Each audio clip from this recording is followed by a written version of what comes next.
अब हम करते हैं next stanza. All right, you'll cry. All right, you'll say. But if we take the set away, what shall we do to entertain our darling children? Please explain. We'll answer this by asking you what used the darling ones to do.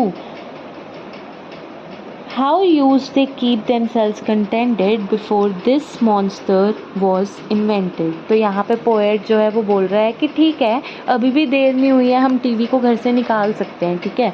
और अगर हमने TV को घर से निकाल भी दिया तो अब हम बच्चों को एंटरटेन कैसे करेंगे, वो कैसे अपने आप को बिजी रखेंगे। तो पोएट बोलता है कि जब तुम बच्चे थे, जब तुम्हारे टाइम पे टेलीविज़न नहीं होता था, तो तुम कैसे बिजी रहते थे, उसी तरह से तुम अपने बच्चों को भी ऑक्यूपाइड रखो, बिजी रखो।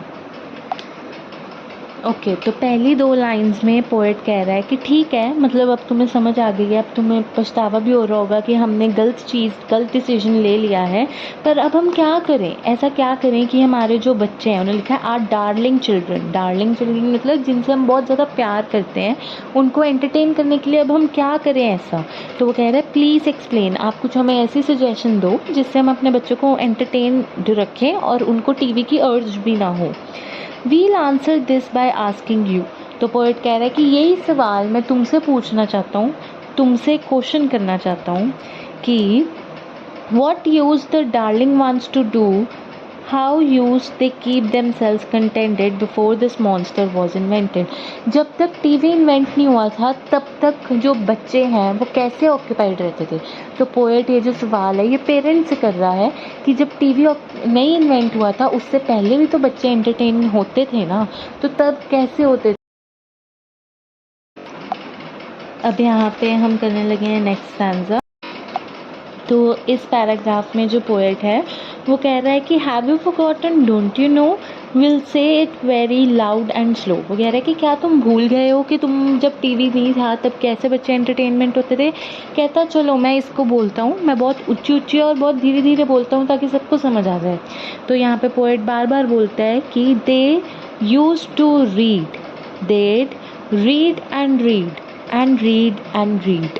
तो पोएट जो है रीडिंग के ऊपर एम्फसाइज करता है और वो कह रहा है कि जब टीवी नहीं था तो बच्चे अपने आप को रीडिंग से जो है एंटरटेन करते थे, डिफरेंट बुक्स को जो है वो रीड करते थे और अपनी नॉलेज जो है गेन करते थे। और जैसे लास्ट उन्होंने लिखा है 1/2 of their life was reading books, the nursery shelves held books galore. और वो ये कह रहे हैं कि उनकी आधी से जो 1/2 है उनका ज़िंदगी का, वो बुक्स को रीड करते करते ही निकल जाता था। और जो उनके जो बुक्स का शेल्फ होता था, जो उनका नर्सरी में मतलब जब वो छोटे होते थे तो उनकी जो शेल्फ थी वो बुक्स से भरी होती थी इन प्लेंटी। गैलोर मीन्स बहुत ज़्यादा, इन प्लेंटी। फिर नेक्स्ट स्टैंजा में पोएट कहता है books cluttered up the nursery floor and in the bedroom by the bed more books were waiting to be read. Such wondrous, fine, fantastic tales of dragons, gypsies, queens and whales, and treasure isles and distant snows, where smugglers rode with muffled oars, and pirates wearing purple pants, and sailing ships and elephants, and cannibals crouching round the pot, stirring away at something hot. It smells so good. What can it be? Good gracious, it's Penelope. तो यहाँ पे जो है poet बता रहा है कि किस किस तरह की बुक्स बच्चे पढ़ सकते हैं एंड कौन सी प्लेसेस में उनके लिए बुक्स जो थी अवेलेबल थी पुराने टाइम पे before the television was invented. Books cluttered अब द नर्सरी फ्लोर। क्लटर्ड मतलब बहुत ज़्यादा, मतलब क्राउडेड होती थी, मतलब बहुत ज़्यादा वहाँ पे बुक्स जो थी नर्सरी फ्लोर पे अवेलेबल होती थी बच्चों के लिए। And in bedroom by the bed more books were waiting to be read. और अगर हम बेडरूम में भी जाते थे तो वहाँ पे भी बेड के पास बच्चों के लिए बुक्स पेरेंट्स मतलब रख देते थे ताकि उनको रीडिंग में इंटरेस्ट हो और वो डिफरेंट बुक्स को रीड करके अपनी नॉलेज को जो है इन्हांस करें। Such wondrous fine fantastic tales of dragon, gypsies, queens and whales. मतलब वो कह रहे हैं सच वंडरस मतलब इतनी अच्छी वंडरफुल बुक्स हमें वंडरफुल स्टोरीज़ जो हैं वो पता लगती है, जिसके अंदर अलग अलग तरह के करैक्टर्स होते हैं, जैसे बड़े बड़े मॉन्स्टर्स हो गए, डिफरेंट शेप के स्नैक्स हो गए, क्वींस हो गए, प्रिंसेस हो गए, वेल्स हो गई, एनिमल्स हो गए। मतलब ये क्या होता है, ये एक इमेजिनरी वर्ल्ड होता है जो हमारे माइंड में क्रिएट किया जाता है ताकि हम क्या करें, ऐसे मतलब हमारी थिंकिंग जो है वो डेवलप हो, है ना। तो ये जो बुक्स बच्चे रीड करते थे उनसे उनसे क्या होता था, उनकी जो थिंकिंग थी वो बहुत ज़्यादा डेवलप होती थी और इन स्टोरीज़ से उनको अलग अलग चीज़ों के बारे में भी पता लगता था, जैसे कि कुछ अलग अलग जनरल लाइफ के बारे में, जैसे स्मगलर्स कौन होते हैं, सी रॉबर्स कौन होते हैं। पोएट कहते हैं कि जो बुक्स हैं उनके अंदर वंडरफुल स्टोरीज़ होती है, जिसके अंदर अलग अलग तरह के कैरेक्टर्स होते हैं और अलग अलग तरह की जगहें होती हैं, जैसे आइलैंड हो गया, है ना। आइलैंड होता है जहाँ पे एक लैंड जो पानी से घिरा होता है, मतलब पानी के बीच में आप कह लो। तो वो कह रहे हैं कि अलग अलग तरह की जो सीनरी है, अलग अलग तरह की चीज़ें जो है वहाँ पे उनको वो समझाने के लिए या उनकी इमेजिनेशन को बिल्ड करने के लिए इन स्टोरी बुक्स में या इन बुक्स में उनको मिलती हैं। आगे पोएट कह रहे हैं, where smugglers rode with muffled oars and pirates wearing purple pants. इसका मतलब ये है कि पोएट बोलना चाह रहे हैं कि इन स्टोरी बुक्स में, जहाँ ये ऐसी बुक्स होती हैं जहाँ पे जो स्मगलर्स हैं या जो सी रॉबर्स हैं वो पर्पल पैंट्स या अपने ट्राउजर्स पहन के बोट्स में जा रहे हैं।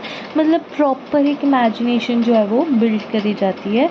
एंड उसके अंदर जैसे वो कह रहे हैं कि वहाँ पे कुछ मूवमेंट हो रही है, शिप जो है वो कैसे सेल कर रही है आइलैंड के अंदर, कुछ अप्स एंड लोज आ रहे हैं, वेदर क्लाइमेटिक चेंजेस है या कुछ भी। और फिर आगे वो कहते हैं कि and selling ships and elephants and cannibals crouching around the pot. इसका मतलब ये है कि जो एलिफेंट्स हैं और जो लोग हैं वो ह्यूमन फ्लैश खा रहे हैं, जो कैनिबल्स हैं वो क्या कर रहे हैं, अपने जो नीज़ हैं उनको बेंड करके जो है खाना बना रहे हैं पॉट के अंदर। पॉट पहले पुराने टाइम पे पॉट के अंदर जो है कुकिंग करी जाती थी, तो जो कैनिबल्स हैं वो अपने नीज़ बेंड करके पॉट के अंदर जो है कुकिंग कर रहे हैं। उसकी खाने की जो स्मेल है, फ्रेगनेंस है, वो बहुत अच्छी आ रही है और लोग वहाँ पे सोच रहे हैं कि पता नहीं क्या बन रहा है इतना अच्छा खाने के लिए। तो ये सारी क्या है, ये एक स्टोरी है जो कि बिल्ड करी जाती है। तो कह रहे हैं कि इस तरह की जो स्टोरी है वो लोगों के मतलब बच्चों के माइंड में एक इमेजिनेटिव स्किल्स जो है वो डेवलप करती हैं।